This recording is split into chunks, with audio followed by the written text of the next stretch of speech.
We were talking about public television in South Carolina. What was the name of your show? We, W-H-E-E-E with a exclamation point. And it was really a fun show.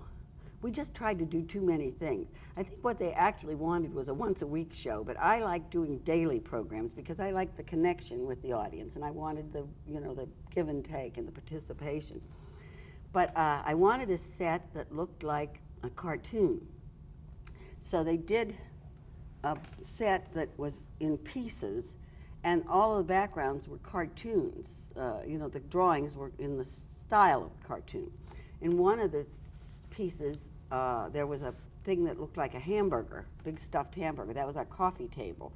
And I forget what I sat on. I sat on a Coke or something that were all big stylized things. And I always wore a top that was decorated. One of them said "we," one of them had pictures of music characters. My mother would make the tops for me. And we had gotten into a routine that we would do maybe 4 shows in one afternoon. So I have to take off the top and put on another top, so they were all kind of zippered down the front so I wouldn't mess up my hair. But the budget was there. They would let me go on location. We'd go all over the place, and the only thing they didn't have in the South was any of our background, the ethnic background. It was very hard to find. There might have been a Chinese restaurant or a Jewish restaurant someplace. There was one delicatessen in Columbia, and they didn't have the bakeries. They didn't have the elements that we had in Pittsburgh. So I was telling them about the folk festival we have in Pittsburgh every year, where every cultural area does their dances, wears their clothes, eats the food, they sell it all, and then they perform. So we were going to come up, they were going to let me take their van, the equipped van that I don't know how many hundreds of thousands of dollars it cost. They were going to let them drive it up to Pittsburgh to film this folk festival for a week. Well, they wouldn't even let me plug it in Pittsburgh. I had talked to people about where we should park, et cetera. They said, oh, you have to get the union's permission. I'd have to talk to all of the unions. The union said no, they didn't want other cameramen in the city, that they would have to run the equipment, and the cameraman that came with the bus would have to sit on the sidelines, and we would have to pay our cameraman and their cameraman. And they said it would cost me $25,000 for their people, plus what the station was paying our people. And it was a brand new bus, and they'd have to go over all of those roads to get here. Something could go wrong. I was furious, so I said, no, we canceled it, And I wrote to Pete Flaherty, was the mayor, and I said, this is why people talk about Pittsburgh being so bad, a union town. This is the type of thing. I was going to be able to showcase Pittsburgh and the folk festival for a whole other part of the country. But no, the unions, you can't do this, you can't do that. So he sent me a letter, and he said, well, why didn't you just come to me? I would have taken care of all of it, and it wouldn't have had to happen, Who knew, But that was the way they were. They would let you spend the money. They were government operated. So they had one program where you could talk to the legislature. They had this phone line put in. And they said to me, well, we've got this nice phone line. Why don't you use it? Why don't you tell the kids to call you up? Just call you up, ask you a question, whatever.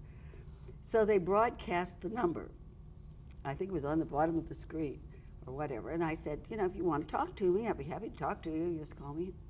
Well, they tied up the phone line so badly, it broke their whatever happens to phones. They had to get auxiliary power from Atlanta, and Atlanta had to get it from New York. They had just wiped out the phone lines from that area because every kid within viewers, and then they kept calling the number. So I had to go on the air.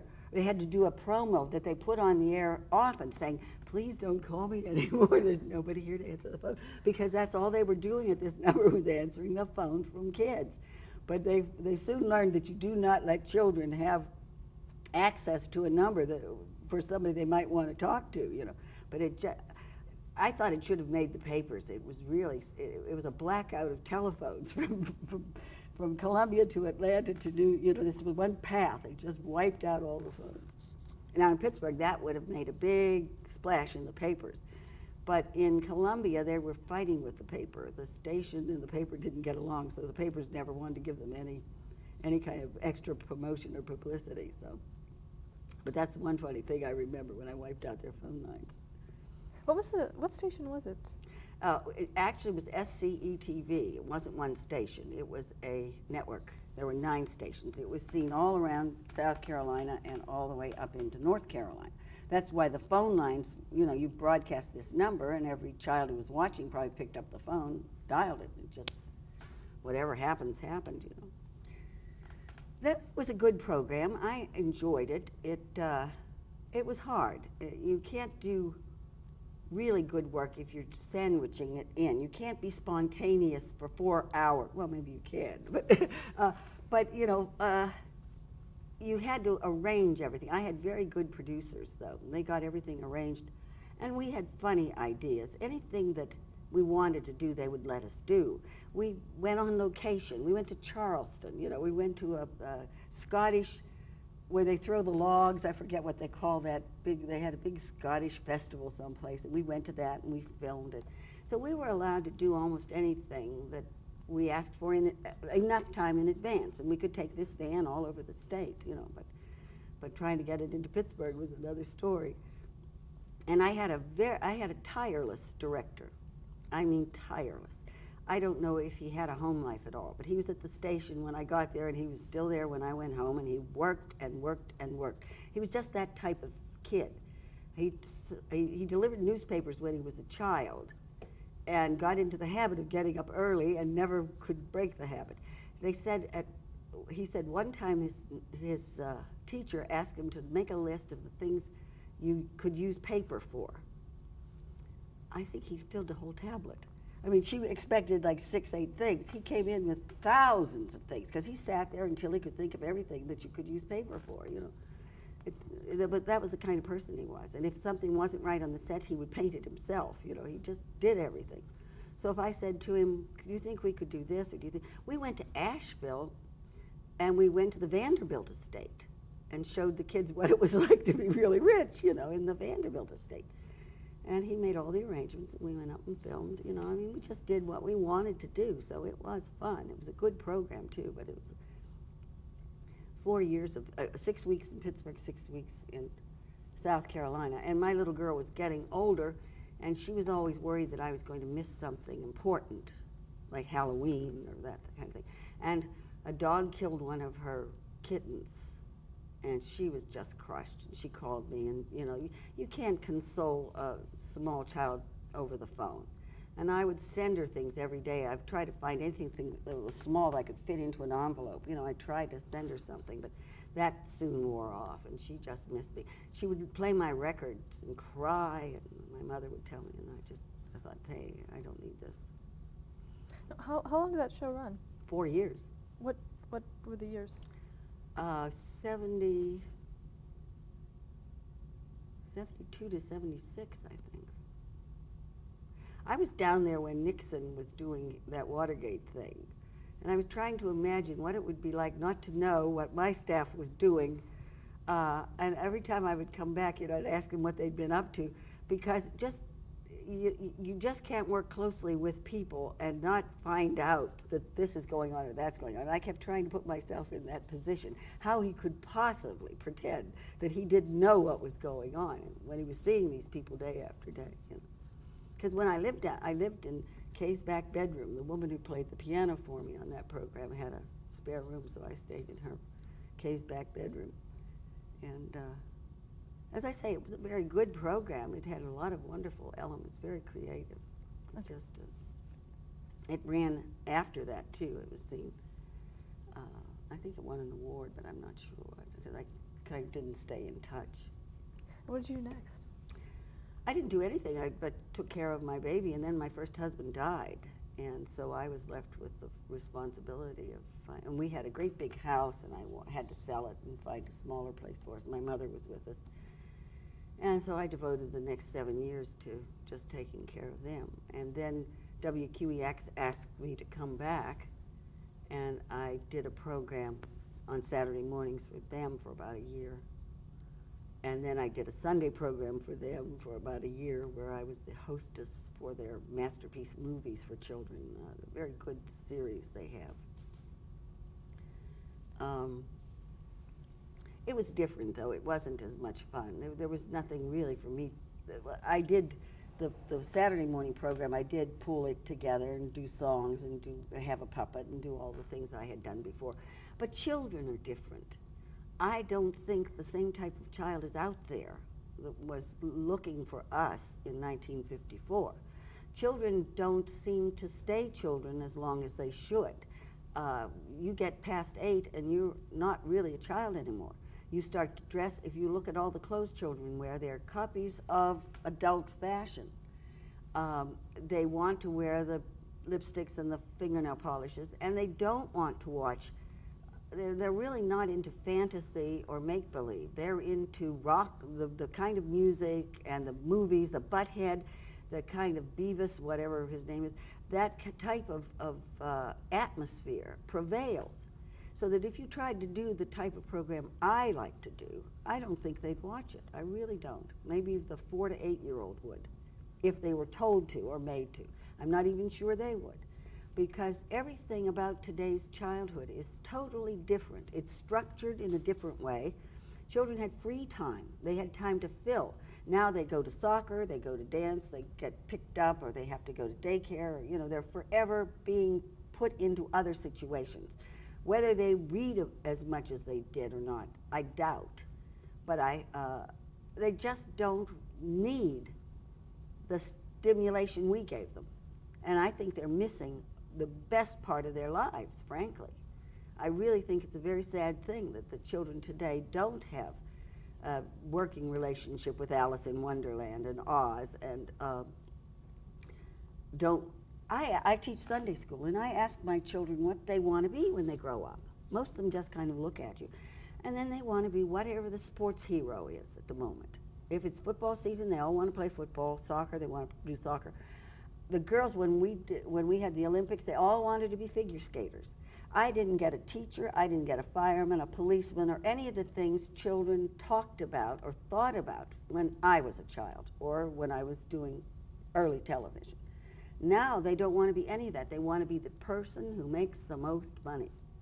And they're all, you try to teach coveting to children, what coveting is. I said, well, you do it all the time. That's what you do best. You covet. They're teaching you to covet. Anytime you see an ad and it tells you to go out and buy something, and every time the Happy Meal at McDonald's has one of those toy figures, they teach you to covet that toy figure. That's what our society is based on. The economics of this society is, we never had Toys R Us. Have you ever seen such a big store full of stuff? You know, we had a Toyland in Butler that was this big, you know, and they always had the same stuff, and it wasn't anything I really wanted. They had some dolls and some games. But nowadays, you know, it's boggling, mind-boggling to see what's available to small children. And they feel that they need it, unfortunately.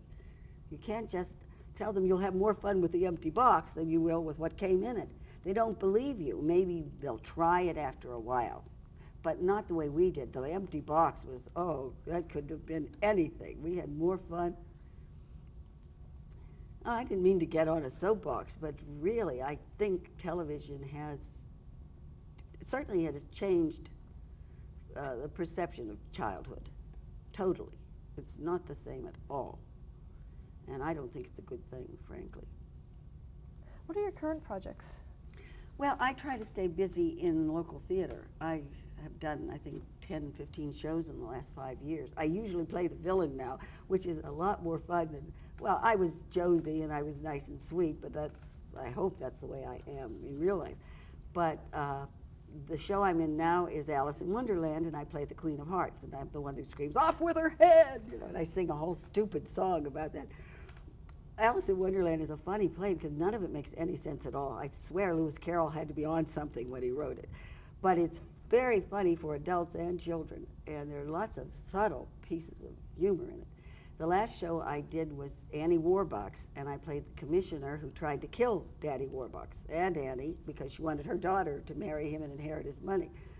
Then I played Queen Agravain in Once Upon a Mattress, and she, of course, was trying to get her son married to somebody other than Fred. And I played Madame Arcati in Blithe Spirit, who was, you know, kind of a ditzy soothsayer. But that's the kind of, you know, and I stay busy with that. We travel a good bit. I did some commercials. I'm open for things, but I don't look for them. I never go looking for work, really. I might go to an audition once in a while if it's a part that I really, really would like. But I'm at a good place now where people call me, so. And it has to be within our driving locality. I don't go the other end of town to do a show because it's just too hard.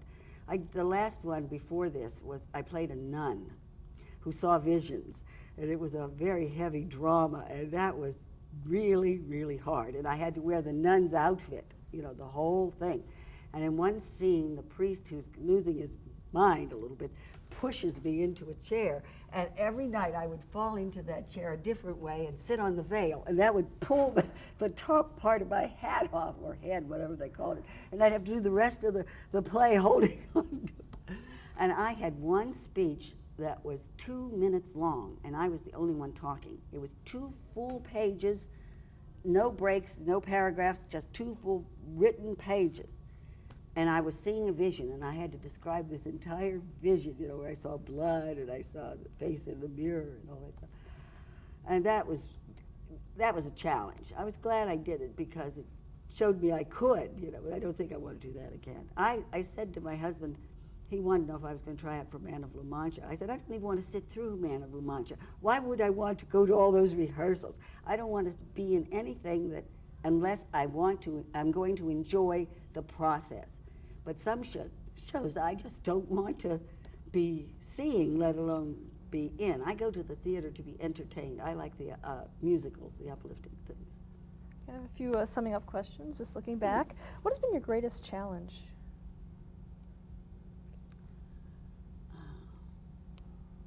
I think that everything you do along the way is a challenge until you master it. It's even with Alice in Wonderland, I have this terrible song that makes no sense, and it's very hard to remember all the words.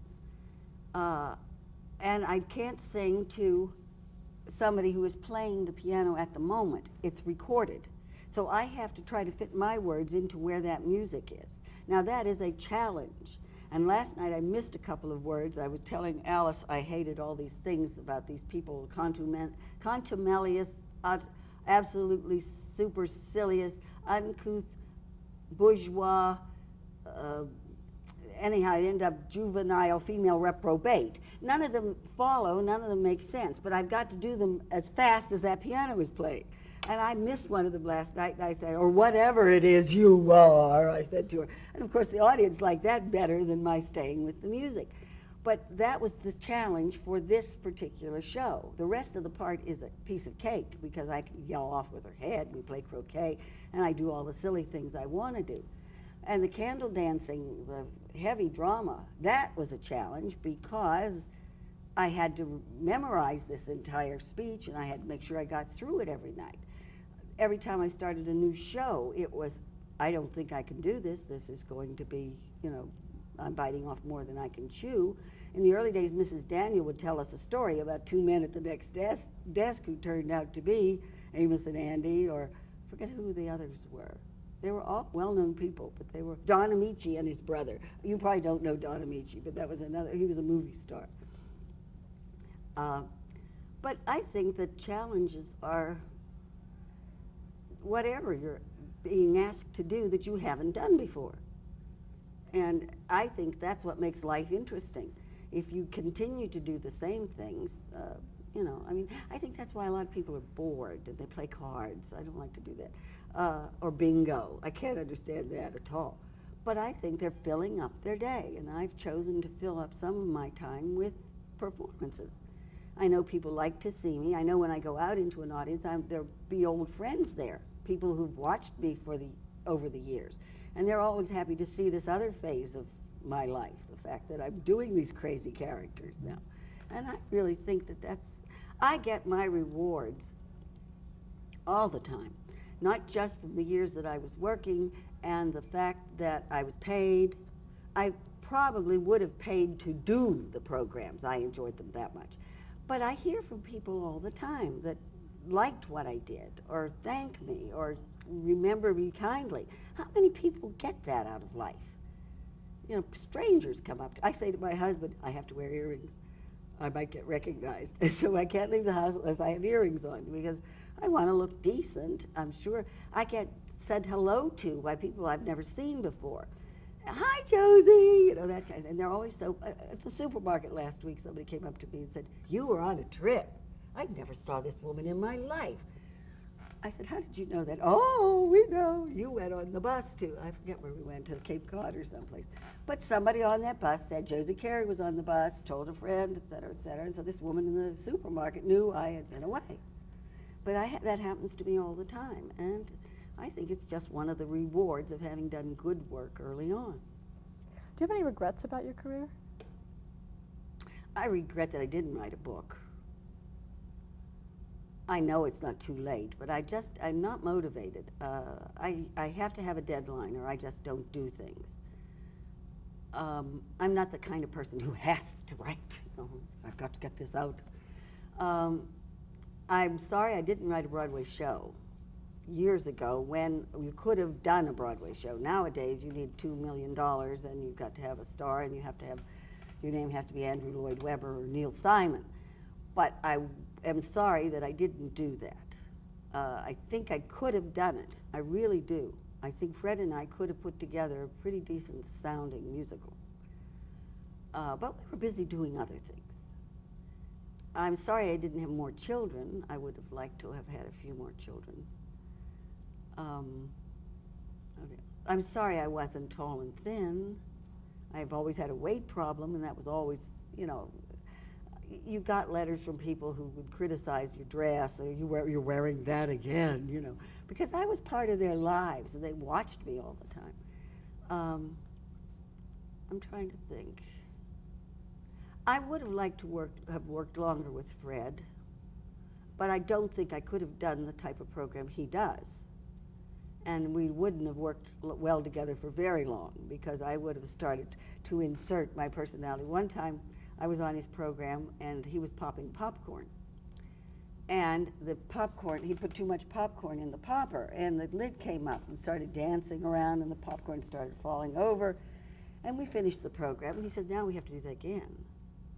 I said, why? I said, that was fun. The kids will love that. Oh no, that might frighten them. So we had to do that whole section all over again because too much popcorn came out of the popper. Well, I wouldn't have stood for that. You know, I mean, I would have fought him on that one because I thought that was good programming, but no, he wouldn't let that happen. Any final thoughts about Fred, what his legacy is? I think Fred has given a lot to the small child. I think he's been very sincere in what he's done. I'm sorry that the children don't stay with him very long because they grow out of him very quickly. And it's because of the way they are. I think they should have a few more years of that kind of make-believe. It's something I think they actually need, and they're not going to get it because of peer pressure. They're going to tell each other, you know, oh, you watch that. You know. They don't want to admit to watching the good programs. They'll brag about seeing all the awful stuff. And I think that's a pity. But I think Fred has done what he said he wanted to do. He's maintained his integrity. And for anybody that they used to make fun of him, you know, he had some years where they, you know, the jokes and the Johnny Carson and all of that. But he just said, this is the way it's got to be. I'm going to do it my way. And he did it. And I think you have to give him great credit for that. And I'm sure that he's influenced a good many children. It's just that it's at an early age. I find even with the people who watched us, the people who remember us best are the mothers. The mothers who sat with their children or let their children watch us always come up to me with a good thing to say. Some of the children don't remember as well. And that's probably going to happen with Fred. What advice would you give to someone starting out in television today? Don't do a children's program. If it were like it was, that's a lovely way to spend your day. But today in television, it's copycat. It's let's see how awful we can be. I mean, if you look at the movies they watch, the Austin Powers. The children think that's hysterical. They let small children watch things like that. They can't come away with all that good. It's got to make sense. I know I was influenced by Judy Garland. I was influenced by the Andy Hardy movies where father knew best and they had these nice talks. The movies we saw had a conclusion. Something happened and there was a consequence. The bad guy got it. I saw the Westerns. The good guy wore a white hat and the bad guy wore the black hat. I was influenced by all of that. I know that this taught me right and wrong. And it wasn't in church, and it wasn't my mother. It was the movies and the radio. And I can't help but believe the same thing is happening to today's children. One final question. How would you like to be remembered?